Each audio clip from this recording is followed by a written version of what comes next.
Rien ne va plus entre Frenkie de Jong et le FC Barcelone. Blessé depuis de nombreux mois, le milieu hollandais commencerait à devenir un très gros problème pour son club. Explication. À Barcelone, il est très loin de temps où les Blaugrana se frottaient les mains après avoir réussi à faire capoter le transfert annoncé de Frenkie de Jong au Paris Saint-Germain en 2019 en déboursant 75 millions €, hors bonus, pour l'attirer en Espagne. Aujourd'hui, le milieu hollandais de 27 ans est clairement devenu un gros caillou dans la chaussure des Catalans, eux qui espéraient le voir s'imposer en leader. Et cette situation ne fait que se dégrader. Éloigné des terrains depuis sa sortie sur blessure face au Real Madrid le 21 avril dernier, l'ancien pensionnaire de l'Ajax Amsterdam a raté le dernier Euro 2024 et ne parvient pas à soigner sa cheville droite. Le mois dernier, son sélectionneur national, et ex-coach du Barça, Ronald Koeman n'avait d'ailleurs pas hésité à tacler son ancien employeur qui l'a accusé d'avoir joué avec la santé de son protégé. De Jong fait la sourde oreille. Il s'inquiète de sa blessure. Il souffre d'une blessure importante et nous devons attendre de voir comment cela va se passer. Je lui souhaite bonne chance et un prompt rétablissement, mais il n'est pas encore prêt à jouer. Son club a pris un risque et nous devons maintenant en payer le prix. Je pense que j'en sais beaucoup plus que vous, il a joué des matchs importants alors qu'il n'était pas prêt à jouer. Ce jeudi, AS nous apprend que rien ne s'est vraiment arrangé. De Jong serait rentré de vacances totalement hors de forme et sa cheville droite aurait à nouveau enflé. Fraîchement arrivé en Catalogne, Hansi Flick ne compterait pas sur lui avant la prochaine trêve internationale en septembre. Au minimum. Absent des terrains depuis 4 mois, soit le double de ce qui était initialement prévu, FDJ agacerait également par son attitude qui serait bien différente des autres grands blessés du Barça comme Pedri ou Gavi. Et ce n'est pas tout. Grâce au juteux contrat négocié avec Josep Maria Bartomeu, Frenkie de Jong est devenu le joueur le mieux payé du FC Barcelone et de la Liga avec un salaire évolutif qui atteint aujourd'hui la barre des 37 millions € bruts. Toujours englué dans une crise financière qui l'empêche d'inscrire plusieurs de ses joueurs, le Barça, par l'intermédiaire de Deco, a tenté de nombreuses fois de négocier une prolongation avec un salaire au rabais auprès du clan batave. Des tentatives face auxquelles Frenkie de Jong est resté sourd. Ambiance. Barça, Ivan Perisic pour oublier Nico Williams? Le Barça aurait coché le nom d'Ivan Perisic pour tenter d'oublier la signature de Nico Williams. Avec Nico Williams, le Barça est passé par tous les états. D'abord le Basque a séduit le Barça. Bien qu'ayant des caisses dans le rouge, le club catalan a jugé possible le transfert. Puis, le Barça a eu de la concurrence farouche de 3 grands clubs d'Europe. Les Blaugrana ont tenu bon, et ont formulé une offre à l'Athletic Bilbao pour le joueur. Une offre jugée insuffisante. La tension est remontée quand le PSG est aussi dans la danse pour le joueur. Mais au final il semblerait que c'est bien le Barça que le Basque a choisi. Enfin, tout est confus, alors le vice-champion a ciblé un nouveau joueur pour tenter de remplacer Nico Williams. À en croire les informations du média local Sata 24, Hansi Flick a contacté Ivan Perisic. L'international croate évolue désormais dans son pays depuis 2 saisons. Mais les 2 hommes se connaissent, ils ont ensemble gagné la Ligue des Champions lors de la saison 2019 à 2020. La Liga, Mbappé, Griezmann, Barcelone, Europe. Les 5 questions que l'on se pose avant la reprise de la Liga. Le championnat espagnol reprend ce jeudi. Avec l'arrivée de Mbappé au Real, comment le Français va-t-il s'intégrer dans le meilleur club du monde? Auteur d'un mercato bluffant, l'Atlético peut-il jouer le titre? Que attendre de Flick au Barça? Qui pour s'inviter dans le haut du tableau aux côtés du trio habituel? Voici les 5 questions que l'on se pose à l'aube de cette nouvelle saison. Comment Mbappé va-t-il s'intégrer au Real Madrid? Arrivé en grande pompe chez les Meringues, les supporters et les dirigeants du club attendent beaucoup de Kylian Mbappé.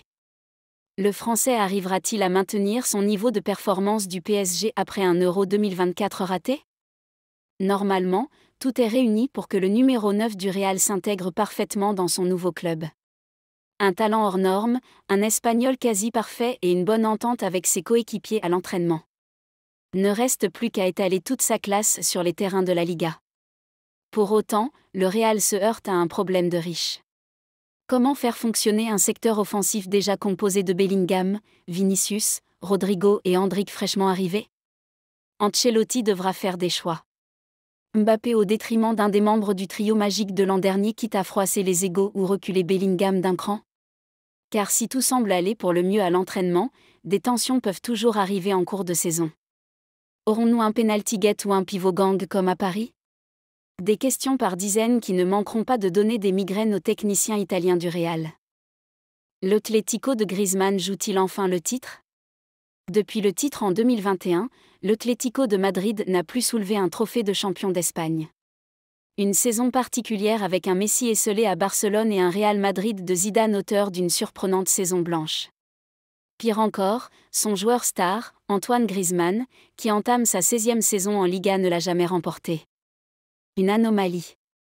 Lui qui est pourtant l'un des meilleurs joueurs du championnat depuis son retour au Metropolitano n'a cessé de jouer de malchance. Mais cette saison, les raisons d'y croire sont plus que concrètes. Auteur d'un mercato ambitieux avec la recrue la plus chère, pour l'instant, en la personne de Julián Álvarez, l'Atlético compte bien capitaliser sur un exercice 2023 à 2024 encourageant. En s'attachant également les services de Sorlo et le Normand tout en gardant une base solide, la bande à Grisou aura à cœur de venir titiller les nouveaux galactiques de la Maison Blanche et le Barça de Flick. L'accomplissement d'une carrière pour le numéro 7 avant de faire ses valises pour la MLS? L'histoire serait belle. La patte Hansi Flick peut-elle fonctionner à Barcelone? Arrivé sur le banc du FC Barcelone cet été pour succéder à Xavi, le technicien allemand compte bien imposer sa méthode de travail qui a fait ses preuves au Bayern Munich. Auteur d'une préparation en demi-teinte tachée de 2 défaites contre le Milan et Monaco, les Blaugrana sont encore en rodage. De plus, leur seule recrue majeure, Dani Olmo, n'est pas encore inscrite en Liga. Pour autant, Flick compte bien insuffler un nouvel élan au culé. Ce club est incroyable. La philosophie est similaire à la mienne, le football de possession est très technique. J'ai gagné quelques titres avec le Bayern et je suis sûr de suivre ce chemin à Barcelone, assurait l'ancien sélectionneur allemand à son arrivée. L'ambition est grande, mais réalisable. Clé de sa réussite en Bavière, Flick met l'accent sur l'aspect physique et une grande intensité aux entraînements. Du jamais vu depuis Enrique selon le vestiaire. En gardant un effectif quasi similaire, le natif d'Heidelberg espère combler les 8 points manquants du Barça sur le Real la saison dernière et peut s'appuyer sur Thiago Alcantara, venu enrichir son staff technique. Tout reste à prouver pour celui qui souhaite faire effacer son échec à la tête de la Mannschaft.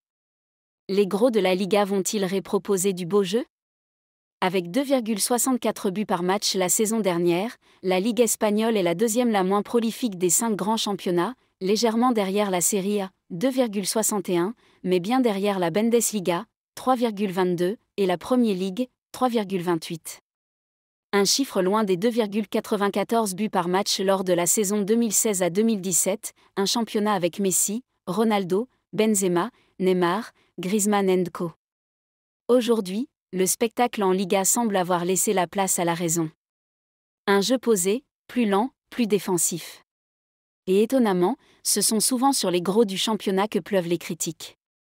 Si l'Atlético essaie depuis quelques mois de se réinventer, le Barça et le Real aussi n'hésitent plus à bétonner.